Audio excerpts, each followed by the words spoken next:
Do you run out of things to say when you meet an attractive woman in real life and it just gets awkward? Well, in this video, I'm going to give you 3 simple steps to help you have fun, flirty conversations that lead to numbers and dates. Let's go. I'm best-selling author Connell Barrett, the best dating coach in America according to Psychology Today. Thanks, guys. I help men approach and confidently flirt with women in real life by being authentic. No creepy pickup artist moves needed. In my last video, I taught you the natural approaching method, so you now should know how to charmingly break the ice with women in places like bars, cafes, and at the gym. Now go back and watch that video about how to open conversations if you missed it. But after you say that opener to her, you need to know how to keep the conversation going and not run out of things to say. So I'm going to give you 3 simple steps to have fun, flirty conversations with women after you approach. Plus, I'm going to reveal the 7 conversation fails that are hurting you, and I'm going to share 7 instant fixes so you can keep talking, get dates, and have some really cool, cute girls saying, "Call me." And watch till the very last minute of the video, because I'm going to give you my favorite flirty question that you can ask of every girl you meet to help you make sparks fly. Let's do it. Okay, so you can now approach and use a really good icebreaker using the natural approaching method from my last video, right? Next, what you want to do is simply follow what I call the 3 steps to a flirty conversation. Here they are. Step number 1, explore the opening topic. Step number 2, exchange names. Step number 3, talk about a second topic. And then you simply take your phone out and get her number and send her a dick pic. I'm kidding. That's a joke. It's a joke. Don't send her a dick pic until after the first date. By the way, here's my favorite dick pic.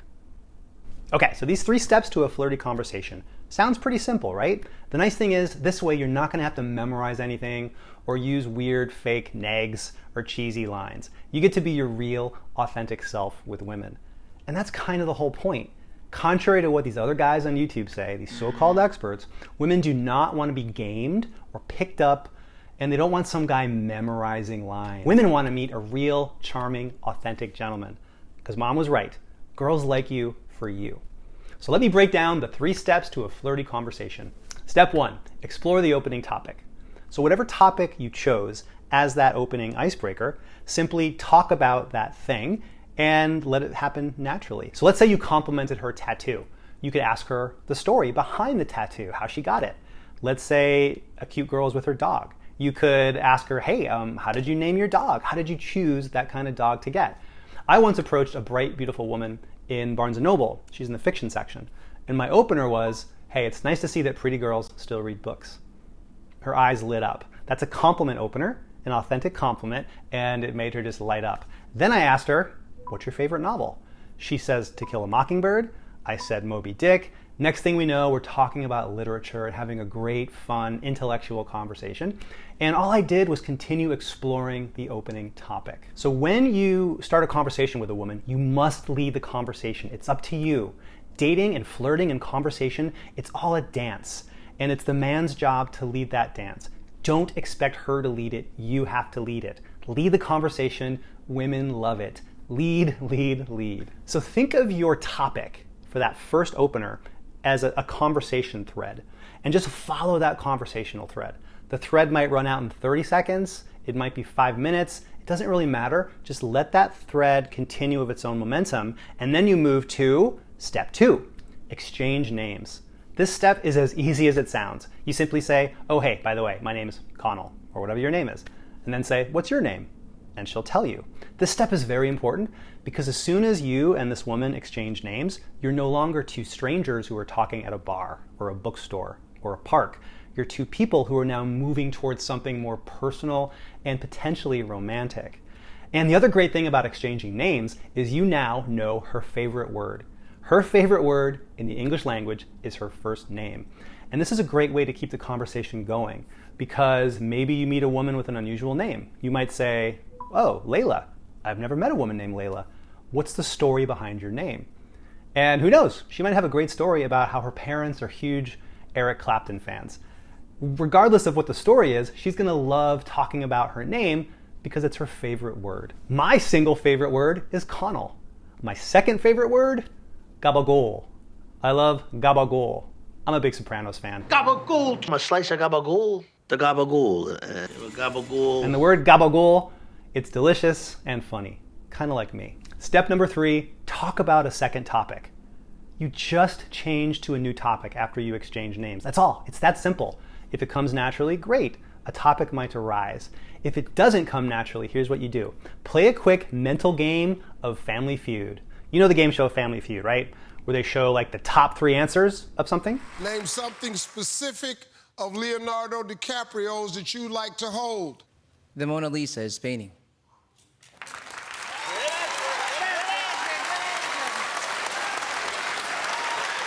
Well, when you approach a girl and you first start with that first topic, then you exchange names, you might be thinking, well, now what do I say?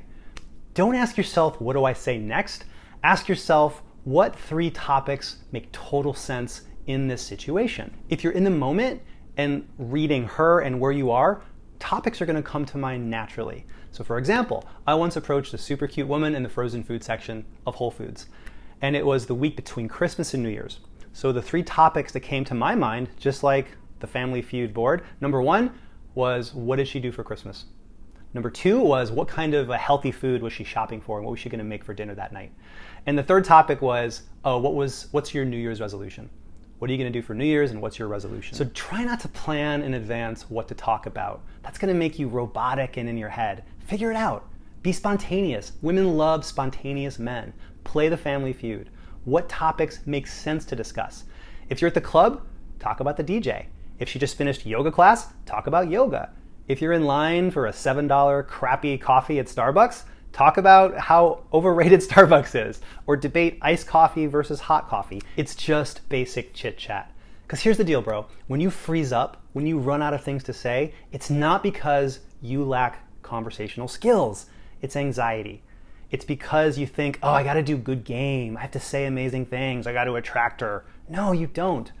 Remember, you're already amazing. And you already did the amazing, confident thing. You approached her with authenticity and no creepy moves. You've already done this incredibly powerful thing. All you need to do now is just chit chat. Those are the 3 steps. Step number 1, explore the opening topic. Step number 2, exchange names. Step 3, talk about a second topic, and then you're going to ask for her phone number. Now, by the end of the second topic, you're now within your rights to go for a phone number or a date. Do it this way. Take out your phone and say something like, hey, it was great meeting you. And I'd like to get to know you better. What's your number? Don't ask, assume.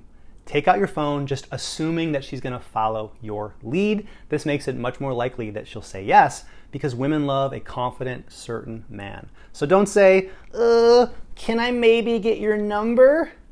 Take out your phone and say, hey, I'd love to take you out. Let's meet up some other time. What are your digits?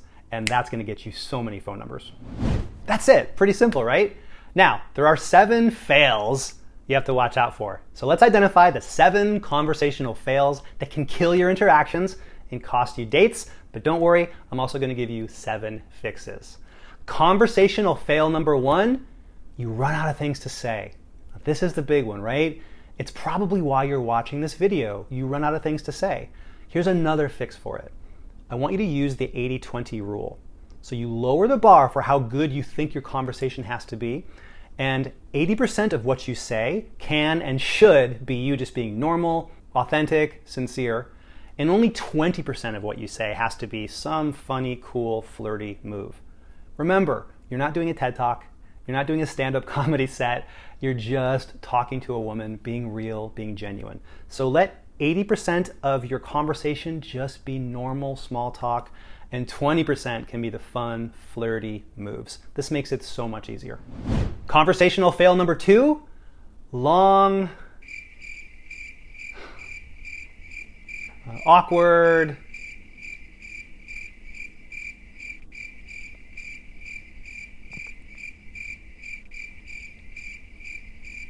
silences. Nobody likes long, awkward silences. Women hate those awkward pauses more than I hate Adam Sandler movies.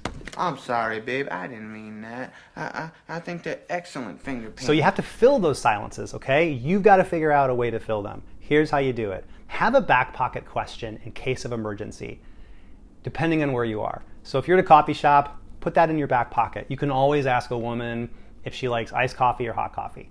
Let's say you're in yoga class and you know you might run into a cute girl at yoga class, right? Have a back pocket question. It could be as simple as, what's your favorite yoga pose? Or how many classes do you take?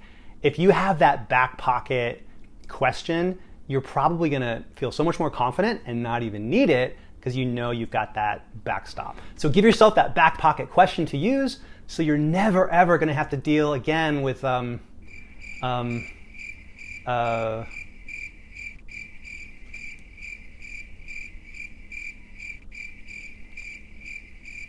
awkward pauses.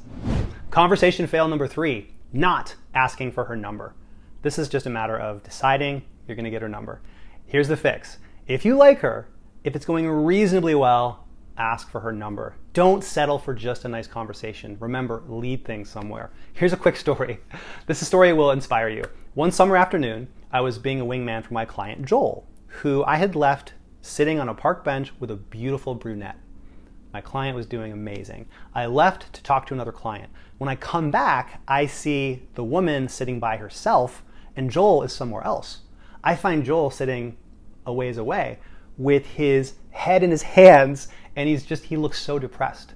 And I walked up to him and I said, "What happened? It was going so great with you and that brunette." And he said, "Oh, I suck.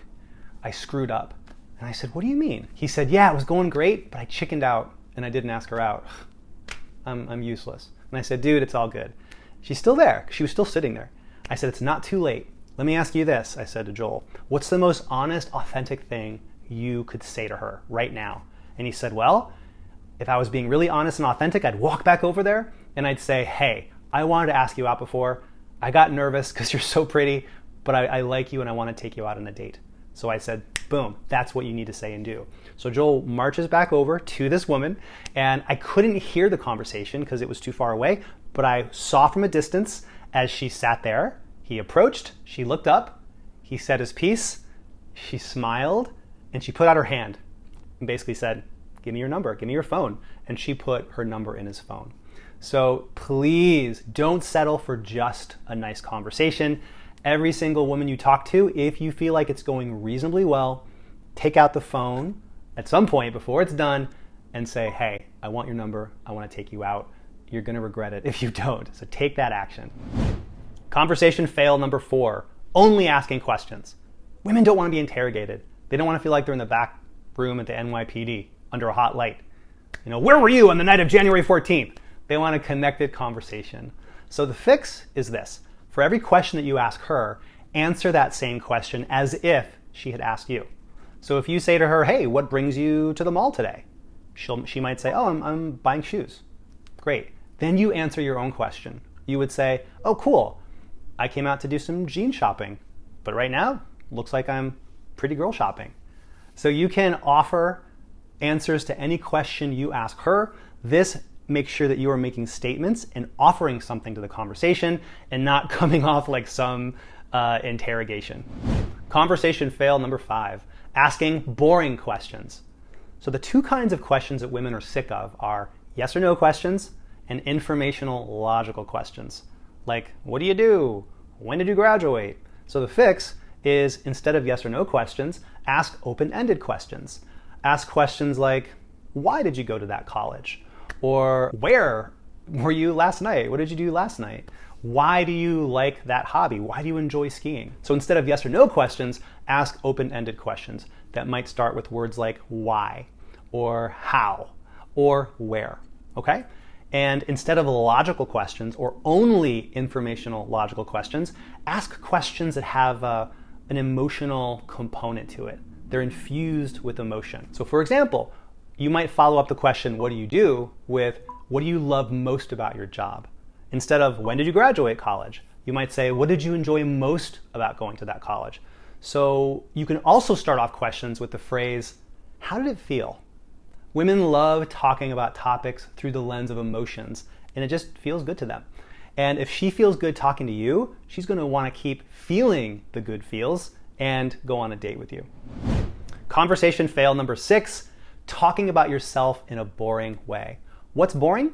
It's lacking a point of view, lacking a strong, pointed, authentic opinion. Take a stand.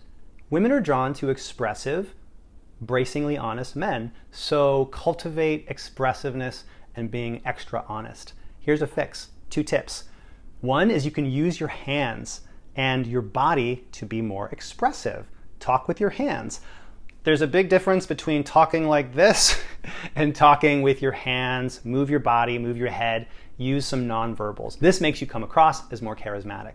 The other thing you can do is pepper into the conversation the phrase, I love or I hate. Take some stands, okay?